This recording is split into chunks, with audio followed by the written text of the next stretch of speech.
بسم اللہ الرحمن الرحیم۔ السلام علیکم ناظرین محترم۔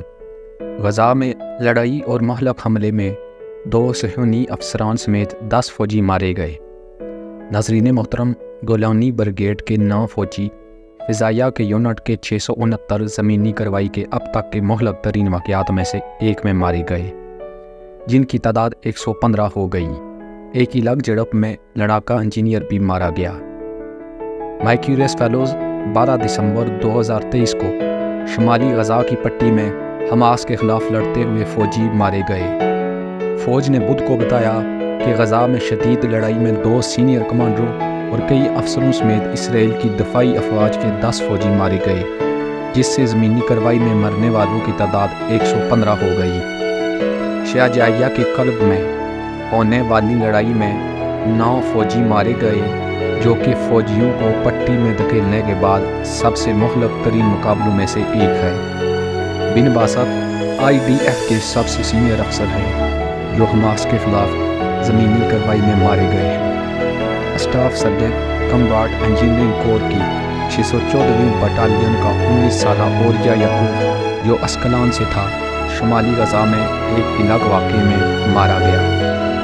فوج نے کہا کہ مزید 3 فوجی شدید زخمی ہوئے ہیں۔ ٹائمز آف اسرائیل کو بتایا گیا کہ ابتدائی تحقیقات کے مطابق منگل کی شام گولانی بریگیڈ کے پیادہ فوجی، جو آرمر اور انجینئرنگ فورسز کے ساتھ مل کر کام کر رہے تھے، قصبہ یا شجاعیہ کے دل میں تلاشی کی کاروائیاں کر رہے تھے، جو طویل عرصے سے نظر آ رہا تھا۔ ناظرین محترم، 4 فوجیوں کی ابتدائی فورس 3 عمارتوں کے ایک جرمٹ میں داخل ہوئی، جس کے بارے میں خیال کیا جاتا ہے کہ چھوڑ دیا گیا تھا۔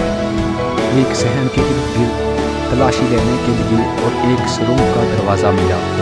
جیسے ہی فوجی ایک عمارت میں داخل ہوئے، حماس کے جنگجوؤں نے ان پر گاد لگا کر دستی بم پھینکے، دھماکہ خیز ڈیوائس کو اڑا دیا اور ان پر فائرنگ کی۔ ناظرین محترم، 4 فوجی عمارت کے اندر دھماکہ خیز مواد سے ٹکرا گئے کیونکہ ڈھانچے کے باہر سے فائرنگ جاری تھی۔ اس مرحلے پر موجود فوجیوں کے دوسرے گروپ نے ان تک پہنچنے کی کوشش کی، لیکن فورس کے افسر سے رابطہ منقطع ہو گیا۔ اس کے بعد مقامی کمانڈروں نے فوجیوں کو پکڑے جانے کے خدشے کے پیش نظر ہنگامی طریقہ کار شروع کیا۔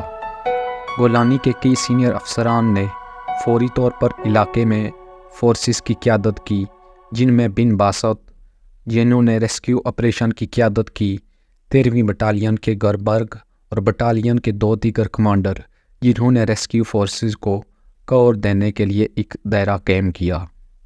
گرنبرگ نے شمال کی طرف سے ایک جھکاؤ کی تحریک کی قیادت کی، جبکہ گولانی کی جاسوسی بٹالین کے کمانڈر نے جنوب سے ایسی ہی حرکت کی، اور 128ویں آرمرڈ بریگیڈ کی 53ویں بٹالین کے کمانڈر نے دوسرے زاویے سے ایسا ہی کیا۔ ناظرین محترم، یہ ویڈیو یہیں تک تھی۔ آج ہم نے آپ کو اپڈیٹ کیا کہ مزید 10 اسرائیلی فوجی مارے گئے۔ تو اگر آپ مزید غزہ اسرائیل وار کی انفارمیشن جاننا چاہتے ہیں تو آپ اس چینل کو سبسکرائب کر کے بیل آئیکن کو دبائیں تاکہ مزید نوٹیفیکیشن ویڈیوز کا آپ کو بر وقت مل سکے۔ تو ناظرین، اگر ابھی تک آپ نے ویڈیو کو لائک نہیں کیا تو لائک کریں اور اپنی رائے سے ہمیں آگاہ کرنے کے لیے کمنٹ کریں۔ تو ملتے ہیں نیکسٹ ویڈیو میں، تب تک اللہ حافظ، فی امان اللہ۔